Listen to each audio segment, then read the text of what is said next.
मेरे चैनल को सब्सक्राइब कीजिए और इस बेल आइकॉन में क्लिक कीजिए ताकि हर नया वीडियो आप तक पहुंच सके। शुभजीत कंप्यूटर टीचिंग इंस्टीट्यूट से। फ्रेंड्स, इस वीडियो में हम लोग माइक्रोसॉफ्ट ऑफिस एक्सेल के लेसन 5 में जाएंगे और वहाँ पे कुछ क्वेश्चंस के ऊपर डिस्कस करेंगे। तो चलिए क्वेश्चन में जाते हैं। तो देखिए यहाँ पे लेसन 5 का जो क्वेश्चंस दिया है वो है create a table name as Durgapur project limited consumer bill amount details for the month of January and February. Friends, यहाँ पे एक इलेक्ट्रिक बिल का फॉर्मेट हम लोग को एक्सेल में क्रिएट करना होगा। तो कैसे हम लोग इस इलेक्ट्रिक बिल का फॉर्मेट में टेबल के ऊपर total unit, unit charges, total amount और भी कई सारा यहाँ पे फील्ड रहेगा, उसको कैसे फिलअप करेंगे वही देखेंगे। तो चलिए देखते हैं फर्स्ट क्वेश्चन यहाँ पे क्या दिया है। Calculate total unit of each consumer. यहाँ पे हम लोग को टोटल यूनिट कैलकुलेट करना है। तो यहाँ पे देखिए पहले प्रीवियस यूनिट है, उसके बाद क्लोजिंग यूनिट है। तो प्रीवियस यूनिट कम है और क्लोजिंग यूनिट ज़्यादा है, वही एक्चुअली होना चाहिए, क्योंकि क्लोजिंग यूनिट मतलब अभी का जो यूनिट लिया गया है वो ज़्यादा ही होगा, पिछले का यूनिट कम होगा। तो यहाँ पे प्रीवियस यूनिट है कम, क्लोजिंग यूनिट है ज़्यादा। तो हम लोग को जब यहाँ पे टोटल यूनिट कैलकुलेट करना पड़ेगा तो क्लोजिंग यूनिट से टोटल यूनिट को माइनस करना होगा। ठीक है, तो चलिए एक्सेल में जाते हैं। तो यहाँ पे माइनस करने के लिए equals to first bracket, closing unit के ऊपर हम लोग पहले क्लिक करेंगे क्योंकि ये बड़ा अमाउंट है, उसके बाद माइनस साइन देके प्रीवियस यूनिट, ब्रैकेट को क्लोज करके एंटर। तो देखिए यहाँ पे टोटल यूनिट आ गया है। अब ड्रैग कर दीजिए, सभी का टोटल यूनिट हो जाएगा। ठीक है, इसके बाद है यूनिट चार्जेस। यूनिट चार्जेस के लिए देखिए यहाँ पे एक कंडीशन दिया गया है कि अगर कोई भी कंज्यूमर का टोटल यूनिट 1 से 199 में होता है तो उसका यूनिट जितना होगा उसके ऊपर 4 रुपये करके पर यूनिट के हिसाब से जोड़ा जाएगा। किसी का अगर 200 से 400 के बीच में होता है तो उसका 4.5। कोई भी कंज्यूमर का अगर 400 से 600 के बीच में होता है तो 5.5। कोई भी कंज्यूमर का 600 से 1000 के बीच में होता है तो 6 रुपीज़, और 1000 से 10,000 के बीच में होने से 8 रुपीज़। और अगर कोई भी कंज्यूमर का 10,000 से ज़्यादा यूनिट होता है तो उसका सभी यूनिट के ऊपर 15 रुपीज़ करके जोड़ा जाएगा। तो ये है हम लोगों का कंडीशन। अब इस कंडीशंस के ऊपर बेस करके हम लोगों को एक्सेल में फॉर्मूला टाइप करना है। तो फॉर्मूला यहाँ पे देखिए है, आप लोग वीडियो को पॉज करके पूरा देख लीजिएगा। जहाँ जहाँ पे TUCA लिखा हुआ है मतलब टोटल यूनिट सेल एड्रेस, यहाँ पे TUCA नहीं लिखना है, यहाँ पे लिखना होगा वो सेल नंबर जो कि हम लोग का एक्सेल में है, ये मतलब F2। सॉरी, मेरा यहाँ पे F3 हुआ है तो F3। ठीक है, तो आप लोगों को जो भी नंबर्स होगा सेल नंबर वो आप लोगों को देना होगा। तो जहाँ जहाँ पे TUCA लिखा हुआ है वहाँ पे हम लोगों को टोटल यूनिट का जो सेल नंबर है एकदम फर्स्ट वाला वही देना है। ठीक है, तो मैं इसको टाइप करके आप लोगों को दिखा रहा हूँ। आप इसको अगर प्रैक्टिस कर रहे हैं तो प्लीज़ कंडीशंस को पहले साइड में रख लीजिएगा। तो ठीक है, चलिए पहले यूनिट चार्जेस को हिसाब कर लेते। तो पहले हम लोग को क्या कहा गया है कि अगर किसी का 1 से 199 में होता है तो 4 रुपीज़। तो चलिए equals to if first bracket total unit cell address मतलब TUCA लेस देन हम लोग यहाँ पे देंगे 200। क्यों लेस देन दिए? क्योंकि हम लोगों का क्वेश्चन में दिया है 1 से 199, तो 200 से कम, इसीलिए हम लोग यहाँ पे लेस देन 200 दिए, कॉमा देके F3 इंटू 4। फिर से F3 क्यों दिए? क्योंकि अगर F3 200 से कम होता है तो F3 के ऊपर ही 4 रुपये करके जोड़ा जाएगा, मतलब टोटल यूनिट के ऊपर, इसीलिए यहाँ पे F3 इंटू 4 दिया गया है। फिर से comma if first bracket, next जो कंडीशन है वो देख लेते हैं, वो कितना है 200 से 400 के बीच में अगर किसी का होता है तो 4.5। ठीक है, तो यहाँ पे क्या लिखेंगे हम लोग F3 लेस देन 400, क्योंकि हम लोग को एक ही बार में दिखाना है। 400 का मतलब लेस देन 400 का मतलब हो गया 200 से 400 के बीच में अगर होता है तो, कॉमा तो कितना होगा F3 इंटू 4.5। ठीक है, फिर कॉमा इफ फर्स्ट ब्रैकेट, उसके बाद कंडीशन क्या है देखिए 400 से 600 के बीच में होगा तो 5.5। तो चलिए, तो हम लोग को क्या लिखना होगा F3 लेस देन 600। ठीक है, 600 कॉमा F3 इंटू 5.5। ओके, फिर से comma if first bracket, next क्या है देखिए 5.5 के बाद है 6 जो कि 1000 के बीच में अगर होता है तो यहाँ पे हम लोग क्या लिखेंगे F3 less than 1000 comma F3 into 6। ठीक है, कॉमा इफ फर्स्ट ब्रैकेट, फिर से F3 लेस देन दे के रखते हैं, फिर देखते हैं नेक्स्ट इसमें क्या है, 1000 से 10,000 के बीच में अगर होता है तो 8, तो हम लोग को लेस देन दे के क्या लिखना होगा, 10,000 कॉमा F3 इंटू 8, ठीक है। फिर से कॉमा। अब देखिए हम लोग एकदम लास्ट कंडीशन को छोड़ के पूरा बना लिए हैं, मतलब लास्ट कंडीशन क्या है, अगर 10,000 से ज़्यादा होता है तो 15 रुपीज़।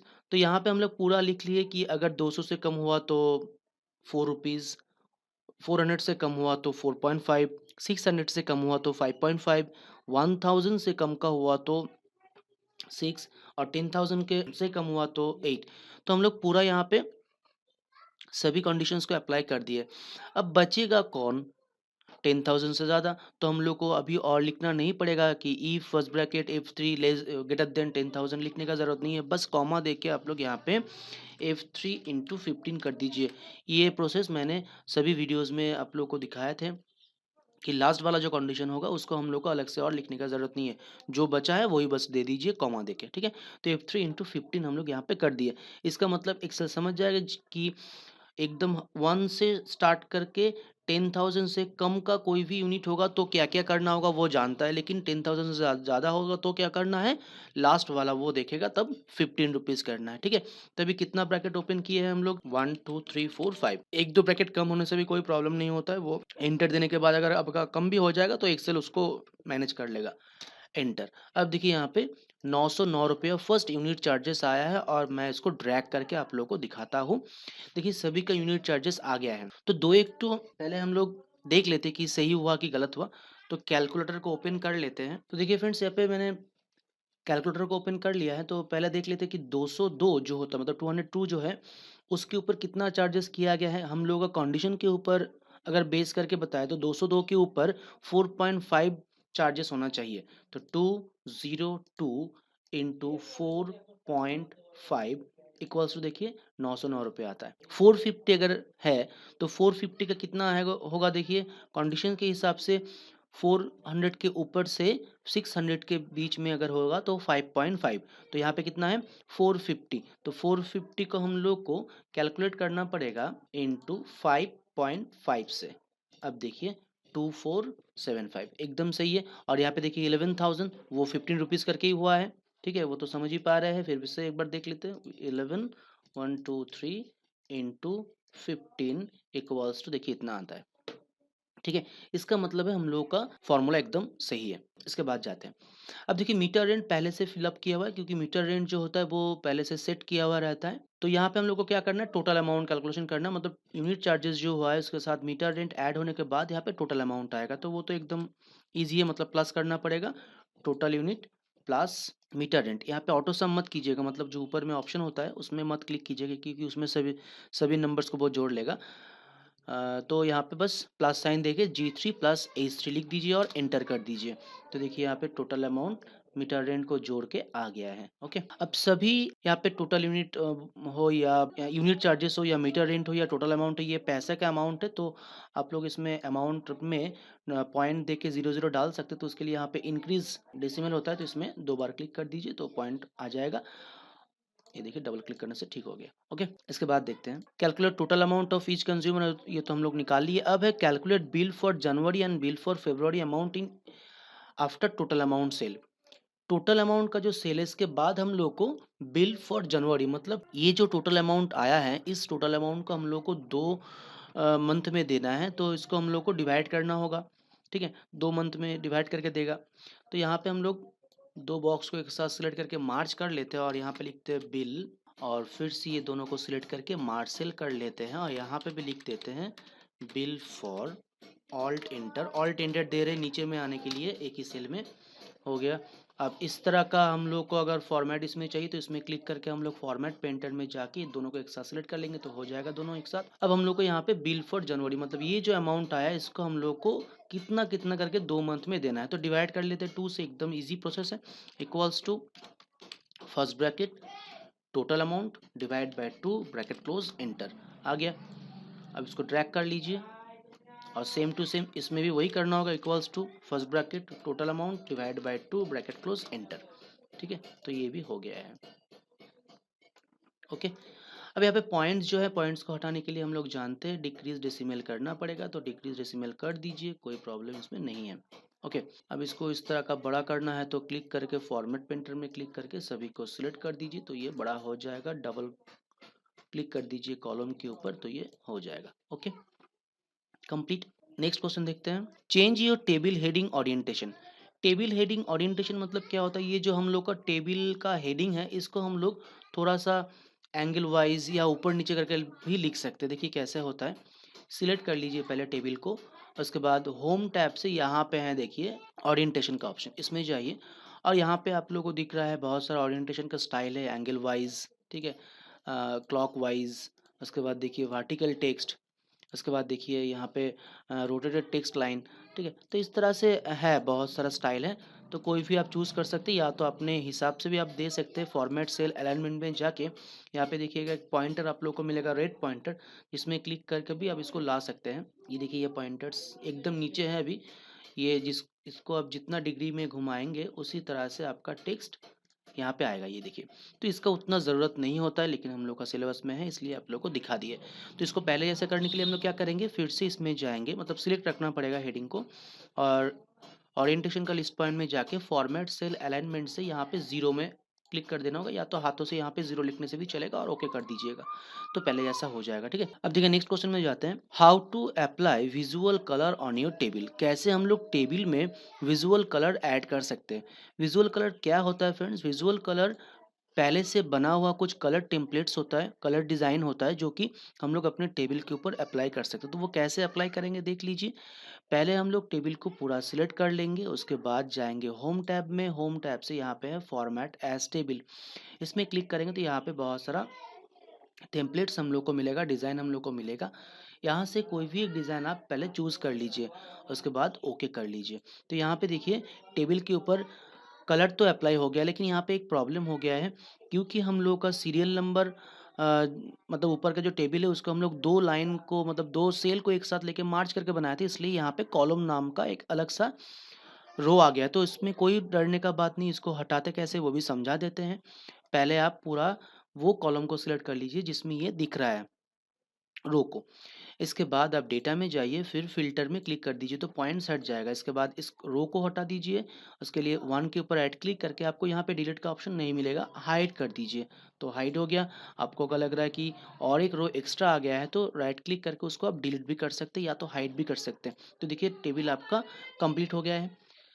अब इसको पहले जैसे कैसे लाएँगे कि अगर आपको मानिए कि टेबल में से ये कलर को हटाना है, तो आप सिलेक्ट कर लेंगे फिर से टेबल को।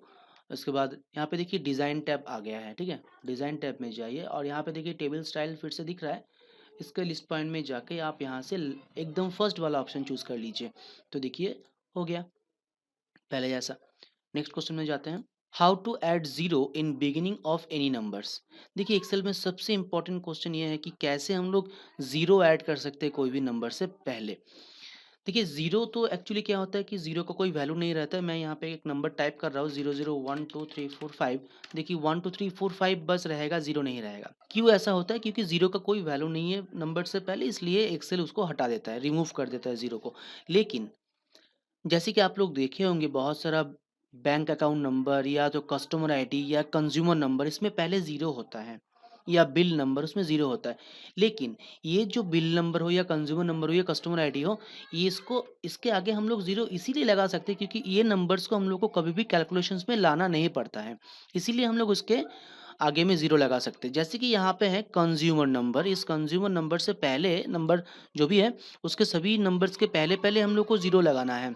तो इसमें ज़ीरो लगाने से भी कोई प्रॉब्लम हम लोग को नहीं होगा, क्योंकि कंज्यूमर नंबर के साथ कोई भी यहाँ पे हम लोग को कैलकुलेशन नहीं करना पड़ा है, ओके? इसलिए इसमें ज़ीरो लगाने से भी कोई प्रॉब्लम आप लोग को नहीं होगा।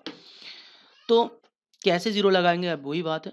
तो यहाँ पे देखिए 00127001 लिख के मैं आप लोगों को दिखा रहा हूँ, लिखता है कि नहीं। 00127001 लिखे, एंटर दी और यहाँ पे बस 12701 आ गया, 00 हट गया है।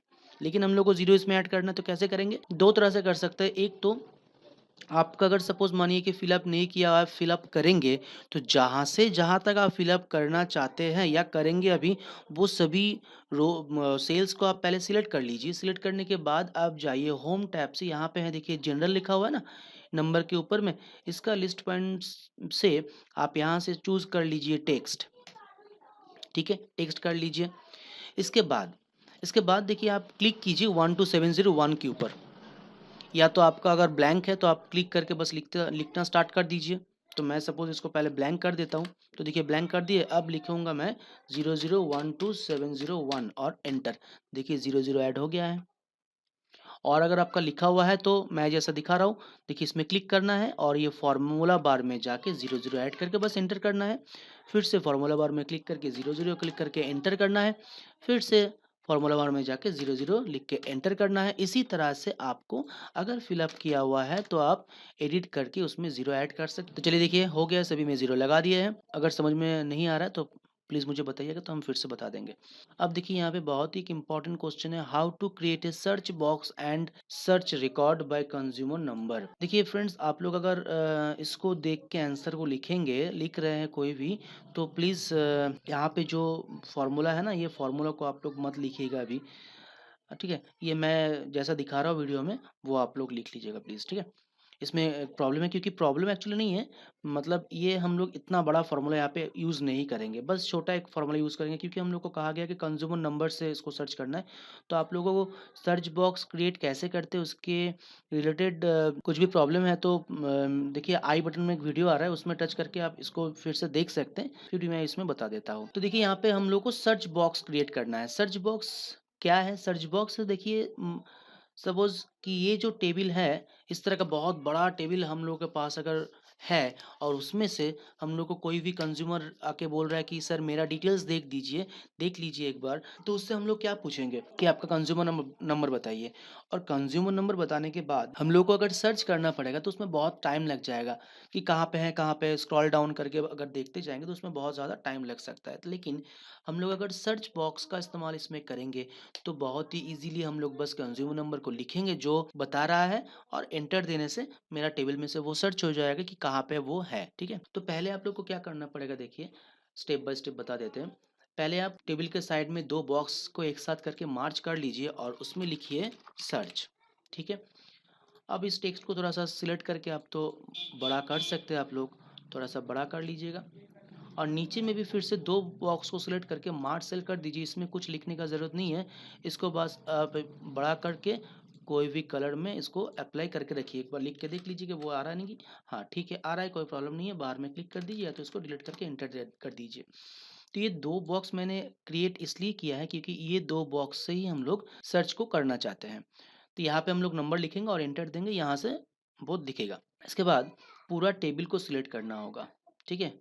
हेडिंग को छोड़ के, सॉरी, हेडिंग तो हम लोग को सर्च में नहीं आएगा, तो हेडिंग को छोड़ के आप टेबल का जो कंटेंट है उसको सिलेक्ट कर लीजिए।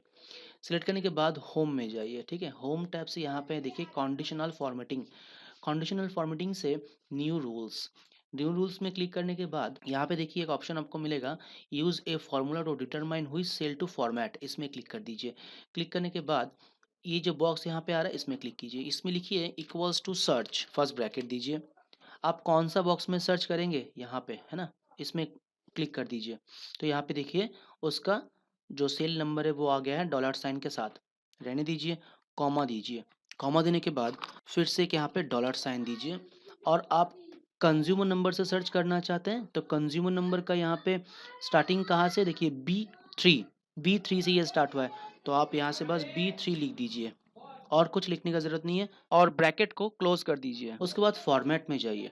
फॉर्मेट में जाने के बाद देखिए यहाँ पे फिल का ऑप्शन आपको मिलेगा। फिल से आप कोई भी एक कलर चूज़ कर लीजिए जिस कलर से ये शो होगा आपके सामने, ठीक है? तो मैं यहाँ पे ये कलर ले लेता हूँ, आप कोई भी कलर ले सकते हैं, और ये कलर लेता हूँ और ओके कर दीजिए और फिर से ओके कर दीजिए।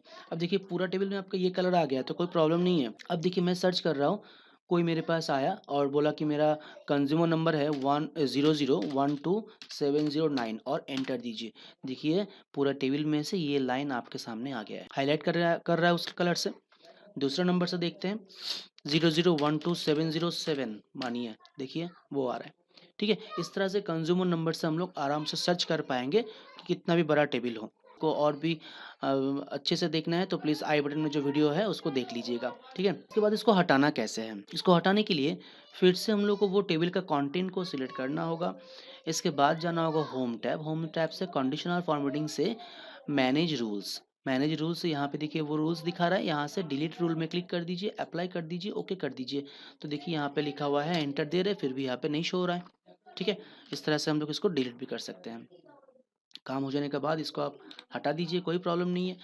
लाइन को हटाने के लिए मतलब बॉक्सेस का जो लाइन है उसको हटाने के लिए सिलेक्ट करके आप यहाँ से नो बॉर्डर में क्लिक कर दीजिए। इसमें देखिए यहाँ ठीक है, हो गया है। चलिए नेक्स्ट क्वेश्चन में जाते हैं। बस नेक्स्ट क्वेश्चन लास्ट है, save your Excel document under my document folder. ये तो हम लोग जानते हैं। फ्रेंड्स इस वीडियो में इतना ही रहेगा। नेक्स्ट वीडियो में हम लोग लेसन 6 के ऊपर डिस्कस करेंगे। इसमें हम लोग को परचेज सेल तो ओपनिंग क्लोजिंग का एक हिसाब करना पड़ेगा। ये भी बहुत ही एक इंटरेस्टिंग चैप्टर्स है, तो प्लीज़ वीडियो को देखते रहिएगा। कहीं भी कुछ भी डाउट्स अगर है तो प्लीज़ मुझे कमेंट बॉक्स में बताइएगा ज़रूर।